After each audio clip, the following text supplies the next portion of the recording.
Hi, my friends. Hi, Professor. My group will present the topic Rock and Roll Liverpool as the Origin, the Beatles and Beatlemania. Hi everyone, my name is Vivian and it's the part 1 of our presentation. I start my speaking by observing that how challenging is to present something about the Beatles because this band was so huge and so influential in the world of music, even nowadays, that it's really hard to transmit what it have represented from the 60s to the present day. But I'll try to do it. So let's begin. Let's start observing Liverpool in the 50s to understand a little bit the historical context. It was a time with many changes. In the early 1940s, Liverpool was devastated because of the Second World War, and people longed for peace. In this period, there was a baby boom. The population was growing a lot, and it was increasing the consumer society. It's important to note that the television became part of people's lives. In the early 1950s, a kind of rock and roll was appearing in London with Teddy Boys. In that time, rock and roll had already emerged in the USA. So, it was the context of Liverpool in the 50s. For now, let's talk about the Beatles. As you know, the Beatles were a rock band from Liverpool in England formed by John Lennon, Paul McCartney, George Harrison, and Ringo Starr. Why this band is so important to us who are studying English culture? This band represented an entire era in the world. They have influenced the conception of popular music, the way of dress, the behavior, and so on. Their sound combined elements of classical music and traditional pop with innovations in a different way.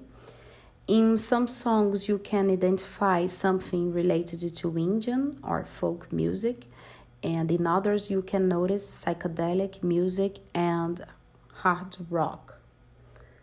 The fact is that this band revolutionized the music industry with their extraordinary musical style. Before being called the Beatles about 1958, when the band played clubs in Liverpool, the name of the group was Quarrymen. The songwriters were Lennon and McCartney, and the band was formed from these two members. In 1958, George Harrison joined the group and Ringo Starr joined them in 1962. Before the group formed, there was a succession of drummers. Their manager, Brian Epstein, prepared the group for the success, teaching them how to act and how to behave professionally.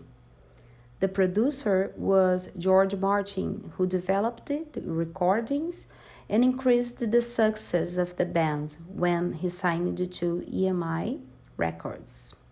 In late 1962, they achieved their first hit with the song Love Me Do. The band grew so much that Beatlemania was born.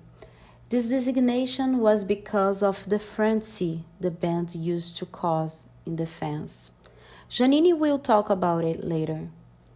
They were called the Fab Four because of that too. So, in early 1964, the band achieved international fame and they became a leading force in Britain's cultural resurgence, the British invasion. Gabriela will explain it after Janine. They made a film called A Hard Day's Night, and it was a great success. At this time, the band produced records of greater sophistication. Their albums were Rubber Soul 1965, Revolver 1966, Sgt. Pepper's Lonely Hearts Club Band, 1967, The Beatles or The White Album, 1968, and Abbey Road, 1969. They made a huge success with these albums. The group broke up in 1970.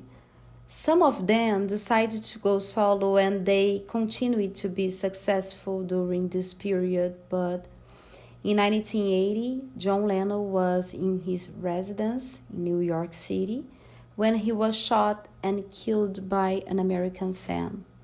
He was 40 years old. In 2001, George Harrison, sometimes called the Quiet Beatle, died from lung cancer at the age of 58, 2 years after surviving a knife attack by an intruder at his home.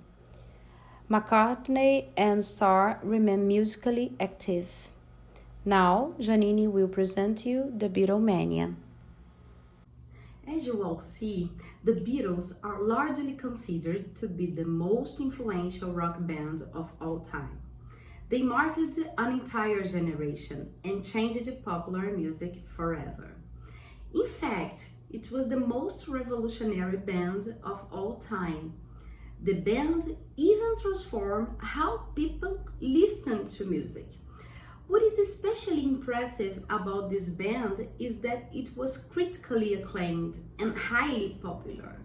They also were the best-selling musician in the history of the world, selling more than 800 million albums all over the world.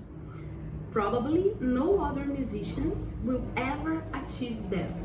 They are really the greatest band of all time. Well, that's my impression. Let's continue our presentation with my friend Janine.